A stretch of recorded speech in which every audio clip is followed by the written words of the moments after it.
Thank you.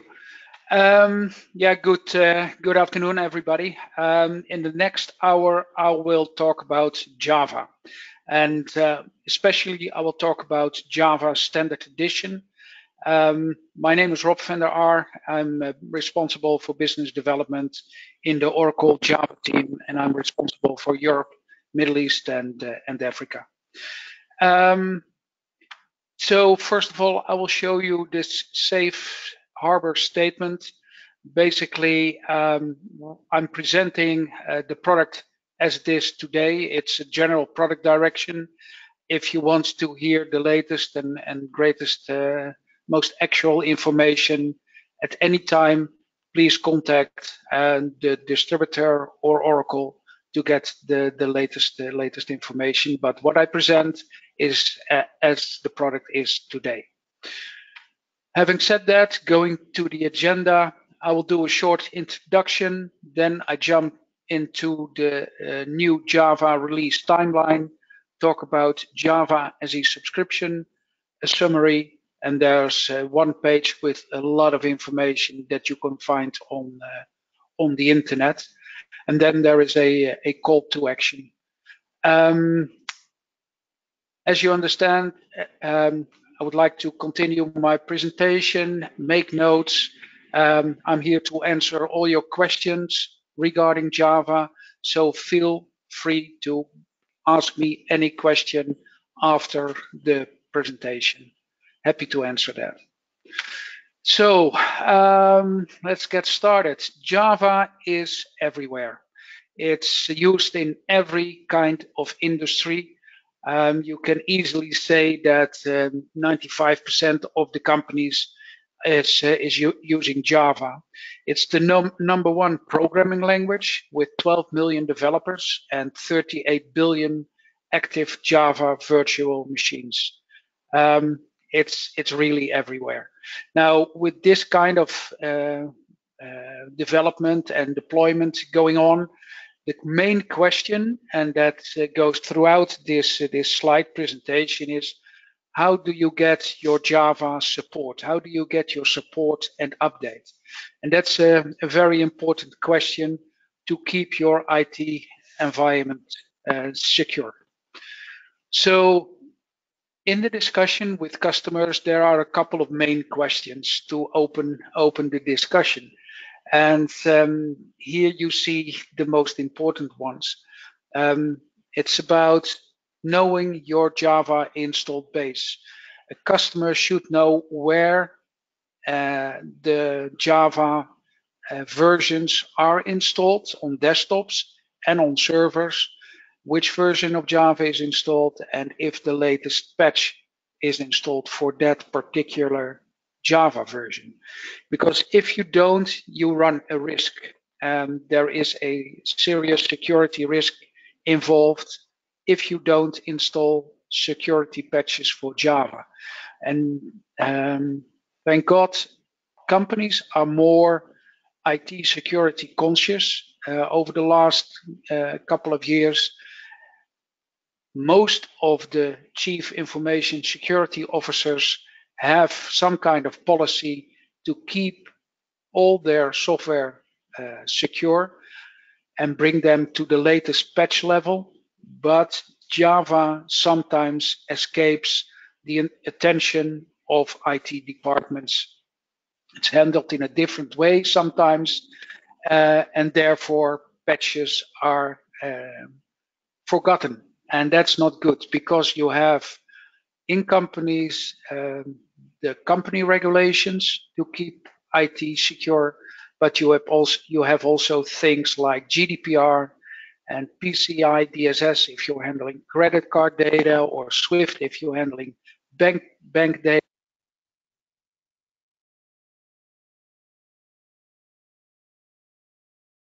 Rob, please, we can't hear you now. Can you hear me again? Yeah, it's okay now. Okay, sorry, I got an incoming call. So compliance to these rules and regulation is important to stay secure with your IT environment. Now, companies like Oracle provide patches and support for Java as a service, and I will explain how that works later on. So let's first talk about the end of public update. The end of public update is a recurring event.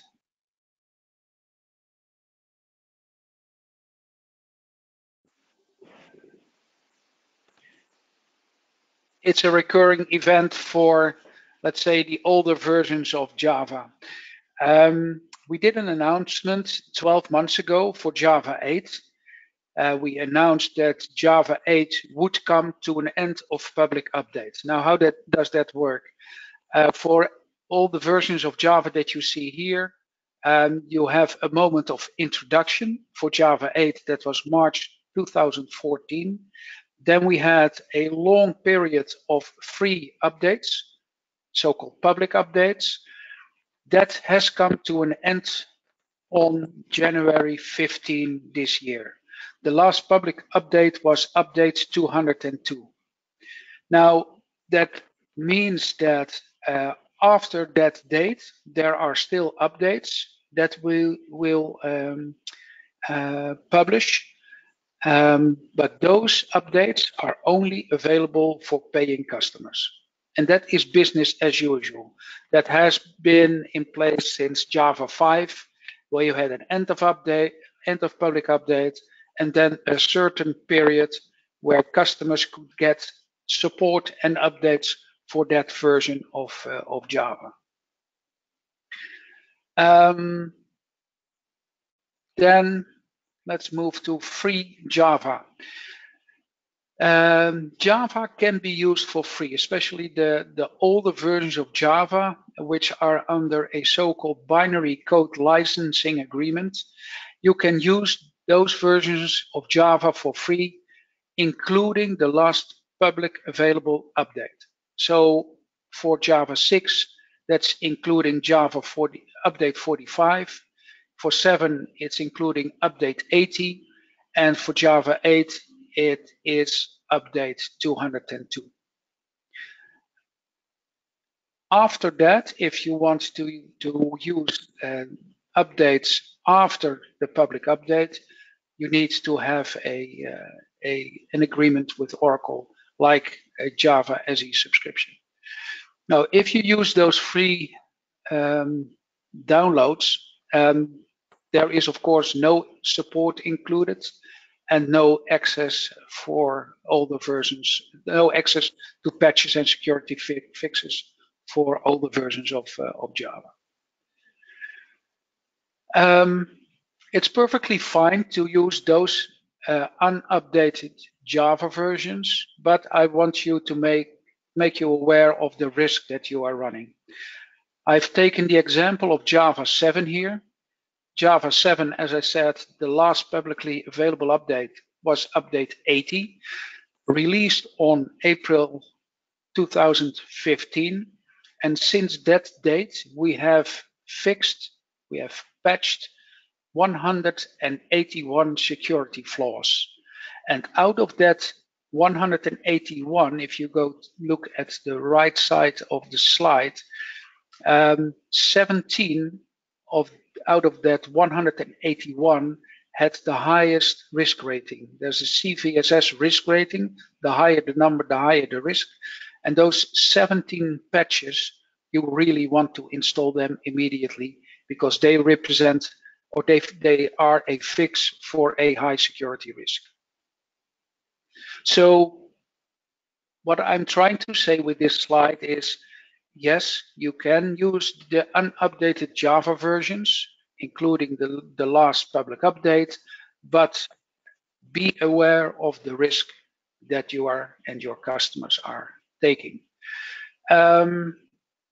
Okay, having said that, let's move to the new release cadence. Our Java engineers were in a comfortable position where they could take 2, 3, and sometimes even close to 4 years to complete all the features for a new version of Java. Now, that was not acceptable to developers, And there was a strong demand from the Java community process to shorten that to 6 months.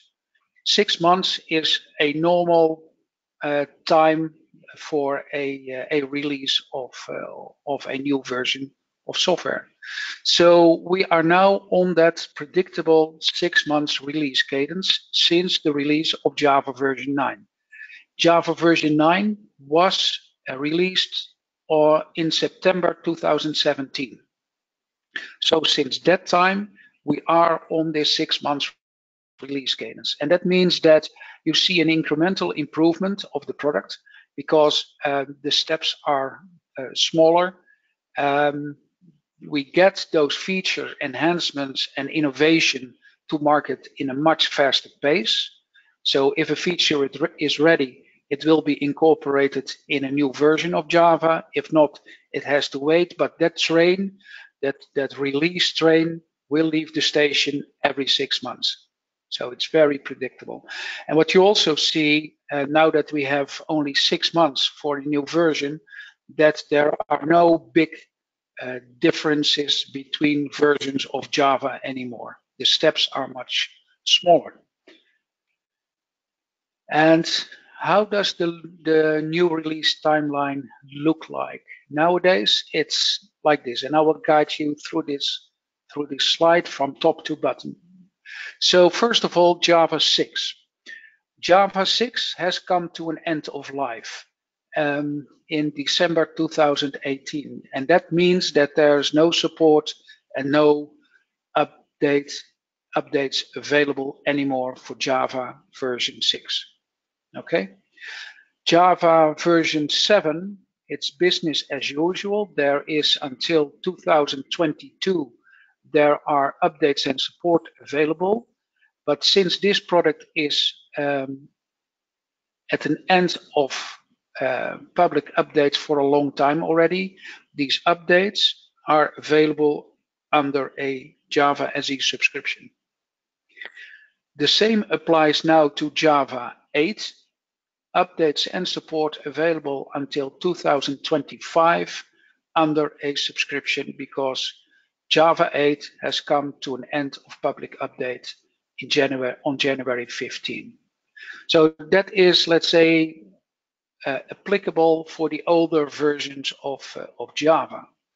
Now let's have a look at, to start with Java 9. Java 9, as I said, is the first version of Java that is on this new release cadence.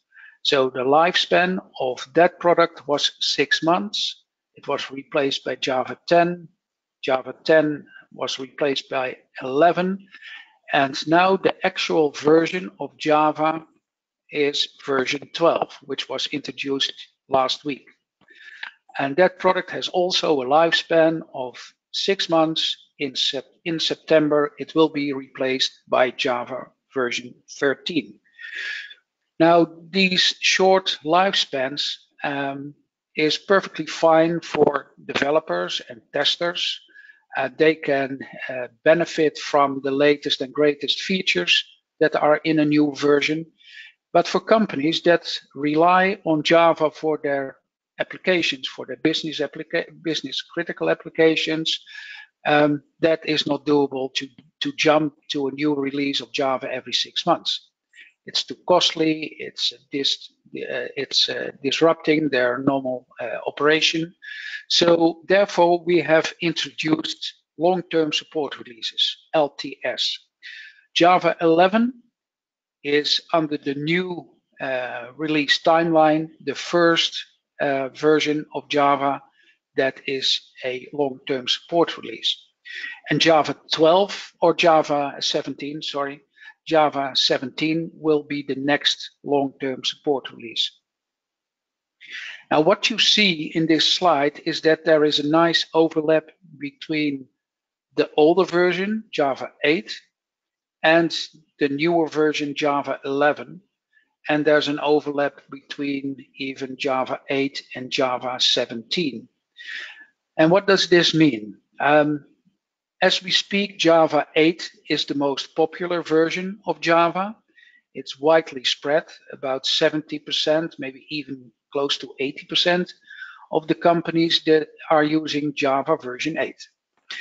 And if you want to stay on that version of Java, it's perfectly fine.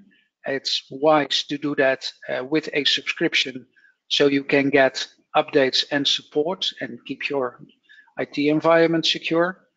Another thing is you can easily migrate from Java 8 to Java 11 at your own pace, because there's a nice overlap and you have a good migration path. It gives stability. Having a supported Java version, a Java version that has a Java SE subscription, to be very specific here, gives you stability to move it at your own pace from one version of Java to another long-term support release of Java. Now let's talk a little bit about the Java free usage. Developers and testers that are using Java can use Java for free. As soon as you use Java for commercial purposes, as of Java 11, you need to have a Java SE subscription.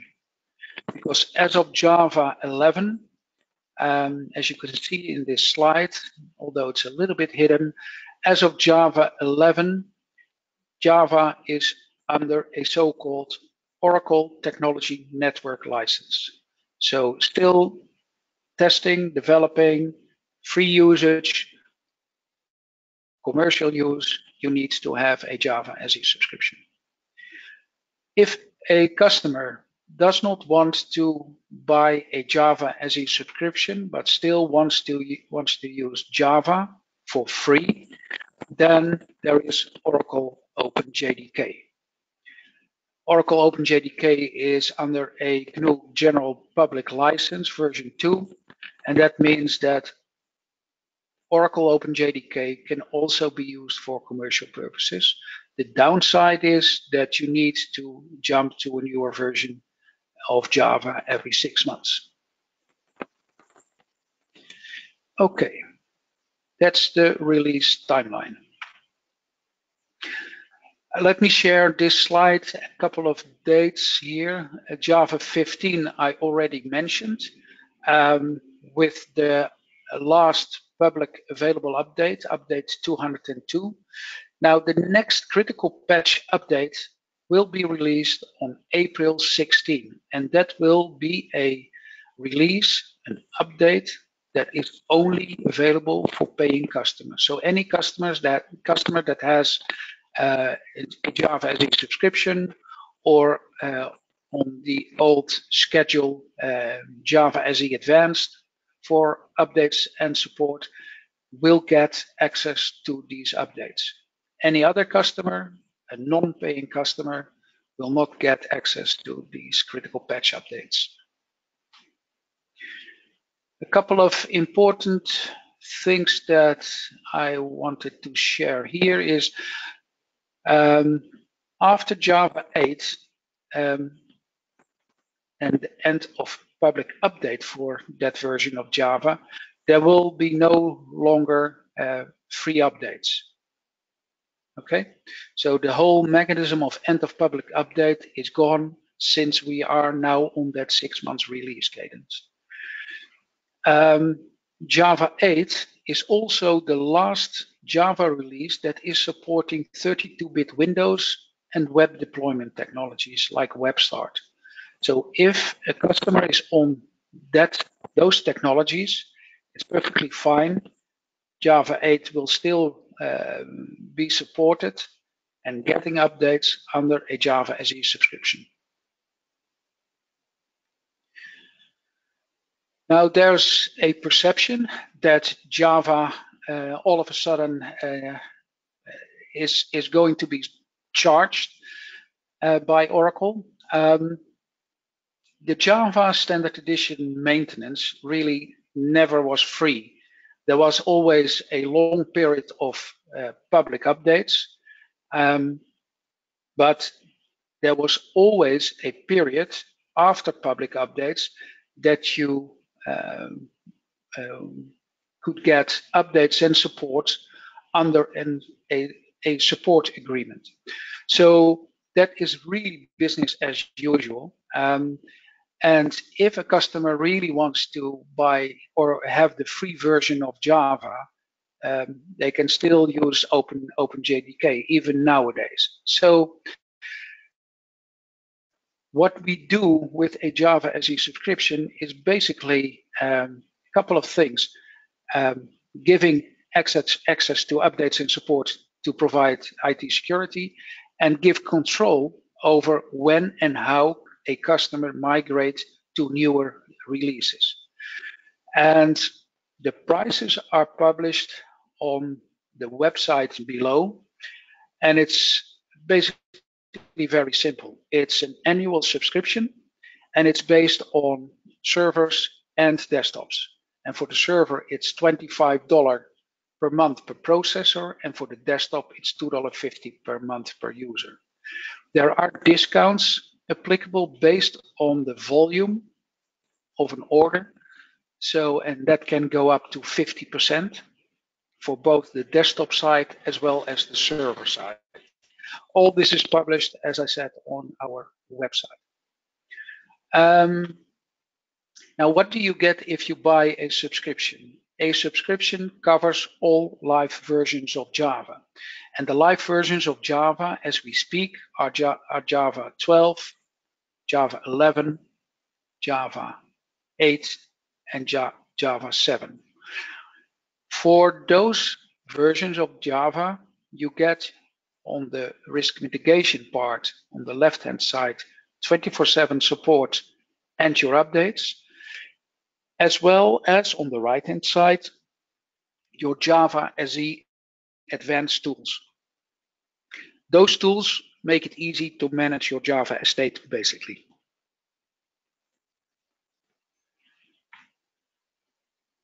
Let's then have a look at the license metrics. The license metrics is the same as other Oracle Tech products. They are licensed by NUPs and processors, so named user plus and processor. And the named user plus, the short version is any individual that is authorized to access Java. That's basically it. And on the Oracle processor side, it's the number of physical cores times a core factor. That combined is the license metric for a Java estate. There is no minimum licensing as we used to have in the past. That is gone. And one note I want to make regarding soft partitioning. For soft partitioning, we use the Oracle partitioning policy, and that means that customers need to count all physical CPUs and cores where Java is running on. Okay. I have two examples here for the desktop side and for the server side. For the desktop side, an enterprise with 500 users with access to Java is 500 times $2.50 times 12. That's yearly. That gives the yearly subscription price. On the server side, where you have 2 sockets, 4 cores, and a core factor of 0.5, there you have 4 Oracle processors times $25 times 12, and that is your yearly subscription price for that specific server. Important remark regarding restricted usage rights for Java Standard Edition. When there is an active support contract for any Oracle application that is using Oracle Java Standard Edition, there you are already covered for Java. So for that specific application, you don't need an additional Java SE subscription. But if you run on that same server another third-party application that is not covered, then you need for that specific application, for that server, a Java SE subscription anyhow. Okay, the same applies for third-party vendors. An ISV for instance, that has an active Java binary license redistribution agreement with Oracle, where they can bundle their Java together with a registered application and redistribute that to their clients, that is the same as the above. There's a restricted usage right to use that Java environment together with the application of the third party. If you run something outside of that using Java, you still need to have a Java SE subscription. So support and updates from Oracle 24/7. One of the best Oracle or one of the best support organization you can think of. Main thing is that Oracle is the main contributor to Java, and if there is a Java issue, Oracle knows about that first and provides the fix first. So there's no delay. You are very close to the fire when you get support and updates from Oracle. So in conclusion, there are no dramatic changes. It's more that we need to tell the right story. There is a lot of misconception in the market, but if you drill down to the core of the message and what is going on, there are no dramatic changes. A Java SE subscription is still a customer choice, whether or not a customer wants to buy a subscription. But it makes absolutely sense for customers who prefer to stay on older versions of Java longer, to do the migration to a newer version at their own pace, to get access to critical updates for their Java versions, to get access to support. And it also makes sense if customers want to have access to the Java advanced tools to manage their Java estate. The product is differently named now since June 1st. It's called Java SE subscription, and also the nature of the product is slightly changed. The content itself not. We had similar products like Java SE Advanced. At that time, it was a perpetual license with a certain uplift for updates and support. Now we have a subscription. It's one price and it's flexible. A customer can easily adopt after 12 months to its needs. There's a lot of information, a lot of extra information. I've tried to highlight here the most important ones. What you see here is a definition of end of public update, frequently asked questions, a roadmap, the support roadmap. There's a data sheet, there's the price list, core factor table, and on the right-hand side you see information about support policies, and last but not least, a press release that I saw last week about the Java usage with Spotify. All very interesting information. All can be shared with customers. So, what to do next? Most important thing is doing an inventory, basically. See where Java is installed on the desktop side and on the server side, and then do the mapping with all the applications. It's a lot of work, but it's the only way to define a proper Java SE subscription need. If you don't do that, then it's a wild guess, and yeah, that's never good. So once that is done, get in touch with from a customer perspective, get in touch with a reseller or with a Java sales representative, and we can help you with the next step and make a quotation. That is my presentation, and I'm open for any questions.